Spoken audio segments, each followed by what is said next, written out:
someone with digital marketing or photography, they'll be like, oh my God, I remember that girl. She's talking about Labyrinth.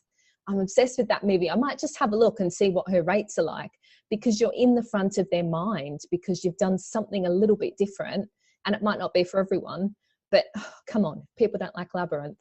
Screw them. You really want them as a customer. I can't believe we're talking about Labyrinth, because my husband used to be obsessed with Jennifer Connelly, and that film he has watched so many times when he was younger. So now if it ever comes on, he tried to get my little boy onto it a long time ago. And I was like, you just want to watch that because Jennifer Connelly and her huge eyebrows. People know that film. You either love it or hate it, but you're so right. And it really sets you apart, because I like to think I'm pretty good at what I do. I've been doing it for a few years. I work really hard at it. I really care about it. It's what I love to do.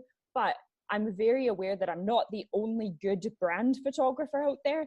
There's so many other talented people out there. And I think this is the thing that really sets us apart. Like, you're never going to be the only person doing what you do, but you are the only person who is you. So that is the one thing that you can kind of show off, and that would set you apart. So for me, when I was looking for a little bit of help with my marketing, I really liked the way that you did yours. I liked that I felt like I got to know you. I liked that you were quite relaxed and funny, and, you know, you spoke your mind. And these were all things that drew me to you, as opposed to all of the other people out there. And not that they aren't also good at what they do, but I was drawn to your personality and who you are and the way that you run your brand. And I think that's such a key thing, is to really to let people see what it would be like to work with you, and that will make them pick you over somebody else. Yeah, totally. And thank you for saying that, because that's like really important to me, that it comes through as as my personality, and that I'm more about the full 3D effect rather than just the, digital shiny marketing ninja. That's so not my style. I mean, ninja is one of my brand words that I don't want people to say about me. And I think shiny was another one. No, I like it. That makes lots of sense. And I think too, for a lot of people, it's maybe hard to find a balance between all of these things. So they might go like, I love the idea of showing personality, but how much do I show? Do you have like a sort of, I don't know, like a sort of rule of thumb that you follow in terms of like, not a set percentage, but do you kind of go, right, I'll have like one kind of personality post or one really casual post for every 3 or 4 business ones? Or how do you kind of work it in? So, that's a good question. I kind of create my own content calendar.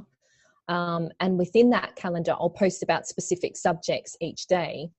And a lot of the time, like, I'll have a behind the scenes post that will be scheduled in, or like a mum type post. I don't post about being a mum a lot, actually, because I feel like that's done a lot, but I'm not, I don't shy away from it. But I think it's maybe about, I personally try and do it maybe about 30 or 40% of the time, which is probably a lot for a lot of people.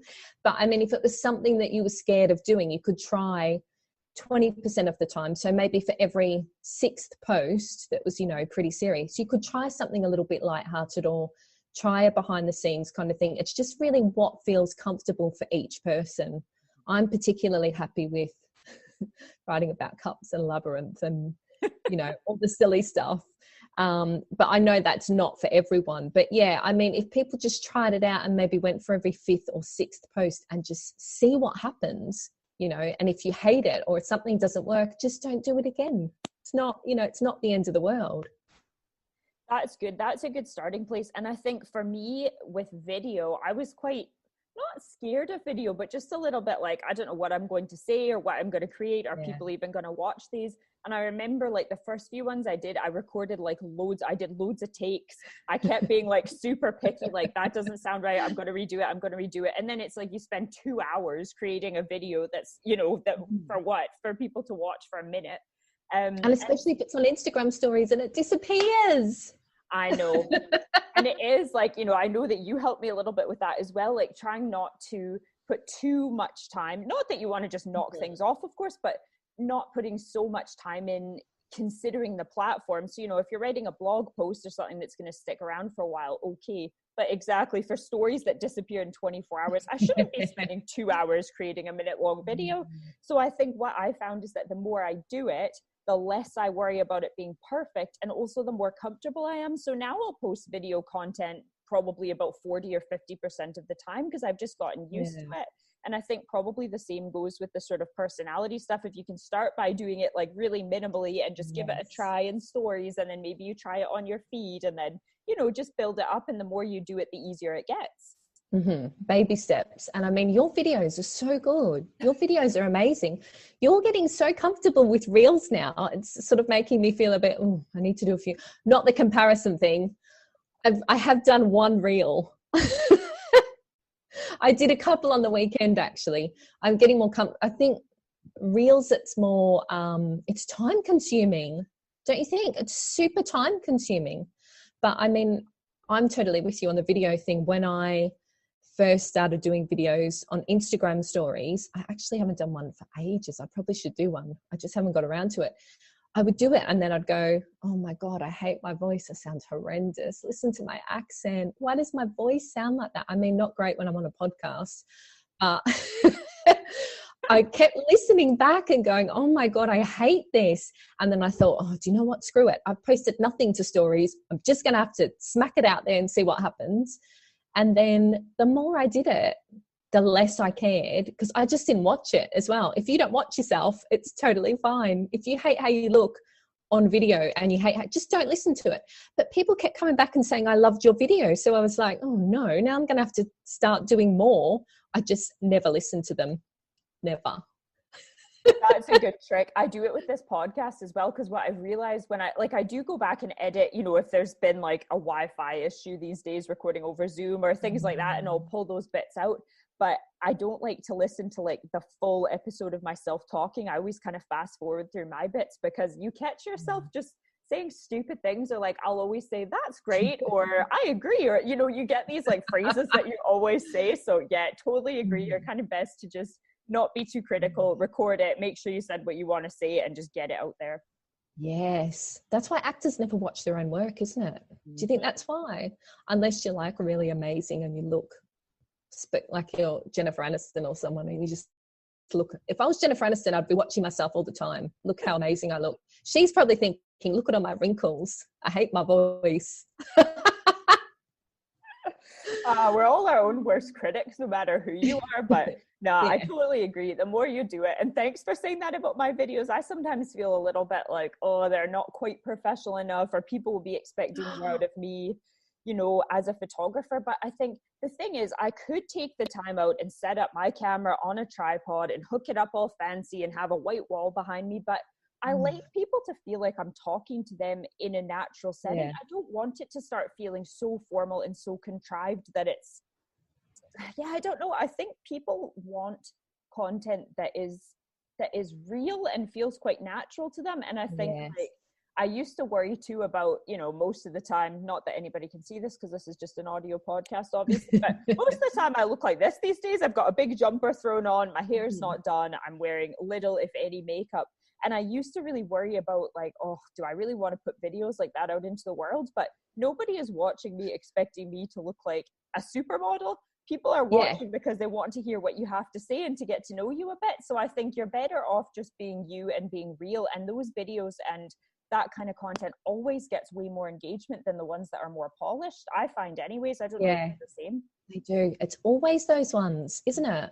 It's always the ones that are a bit, not slapdash, but like a bit more natural. And I think the thing as well is we think that, it sounds really bad, but we think everyone's watching our videos like we are Jennifer Aniston, and they're watching it 5 times and then they're like, oh, look at her face in that. Oh, look at her eyeshadow. So no one gives a toss, do they? They're watching it for 30 seconds and then they scroll on. They really do. But yeah, I do think with professions like yours, there probably is a little bit of pressure. I totally understand that, to have the perfect backdrop and the lighting and all the stuff. But I mean, your video that you did for my campaign was so good, and so many people commented on it and sent me messages and said about how good it was and how helpful it was. And it was just you talking to the camera, but it was because it was you, and your personality lends itself really well to video, and you're so natural. It's like really good advice, but said in an easy way for people to just watch quickly, get the information. You know, it like resonated with people. So yeah, I really think the less faff, sometimes the better. Well, and that was so much fun to create. So speaking of that, can you tell us a little bit about, I guess, about that project and about why collaboration is so important to you? Mm-hmm. Do you know, I don't even know where the idea for We Social Cheer came from. I don't know where my ideas, I think when I'm not trying to think about what I'm going to do, ideas come to me. I think that's the best way. Don't sit and try and think about content. Like my idea for a reel came, the only reel I've done, came at 4:00 in the morning. I never sleep. I never seem to sleep. And I was lying there thinking about it. Oh, I'm going to do a Love Actually type thing, but I'm not going to do it at the door. How would I do this? And I actually got up and wrote it down on a piece of paper because I thought that'll be gone. And then I'll think, what was that really good idea? Anyway, yeah, the We Social Cheer thing just sort of came about. So it was basically a campaign that was getting loads of business owners involved, and just sort of getting them to create content that is a little bit fun, because we all know I'm about fun. I feel like I need to change my name. I'm banging on about fun so much. But just to like have a bit of fun, do something a little bit unusual that you wouldn't normally do, and not the usual like promoting your business style post. So I emailed a load of people actually, and most people came back. 90% of people were really keen to do it. And it was just about sharing other people's content on my grid and just sharing fun ways to bring your personality out through social media, and to show what you're about through social media, but in a fun way and not the usual way you would do it, sort of encouraging people to have a bit of a go at something different. But yeah, I really think collaboration is a massive part of social media. There's, as you said before, there's loads of people in our industry. There's literally hundreds of people doing what I do. And like a lot of them I've met through Digital Mums, and it's such an amazing, lovely, non-competitive community. But I have found like aspects of digital marketing, it can be a little bit competitive. And I'm not competitive at all. I've never really been competitive when it comes to that sort of stuff. So I'm just really about sharing other people's stuff and building a community. And I think if you're collaborating with other people, even if they're in the same industry as you, because I've got loads of friends that do exactly what I do, and we share each other's stuff all the time. And I think there is actually loads of work to go around for everyone. If they're getting a job, they're not taking that job from me. It was someone that, possibly their stuff resonated with this particular customer more than my stuff resonated. But it doesn't mean they've taken the job away from me. Like there is room for everyone. And I'm just really, I hate the word passionate, but I get really excited about finding new businesses. And I think that sort of come through my work with Quiet, because it was all about reviewing small business. It was all about organising events with different businesses in Edinburgh. And there had to be free events. So I got really involved in the small business sort of community. And because I do networking as well, I forgot about networking. I run a little networking group, which is virtual at the moment. Yeah, I'm just really about working with other businesses, highlighting what other businesses do, especially because Edinburgh is such a small place. And there's so many amazing businesses in Edinburgh, amazing businesses. I mean, all over the UK, really. And I just think collaboration is the way forward. It's not, there is enough work for everyone. I know I said it before, but I think people need to hear that there is enough work for everyone. We can all get along. We can all highlight each other's businesses. And if you highlight someone else's business, they will do the same for you. And I just think Instagram especially, there's such an amazing, collaborative, encouraging community. And I love all the stuff about that. And I do just genuinely get really excited if I find something I love. I do tend to bang on about it a bit, so it's maybe a bit tiring for some people. But, it never hurts to highlight a small business, even before COVID happened, but even more so now. I just think collaboration is just the way forward. It's not hurting your business. It's lifting someone else up. And there's nothing bad about that. Yeah, and I think for me, during lockdown, I couldn't be out photographing people the way that I normally would. So I could still do bits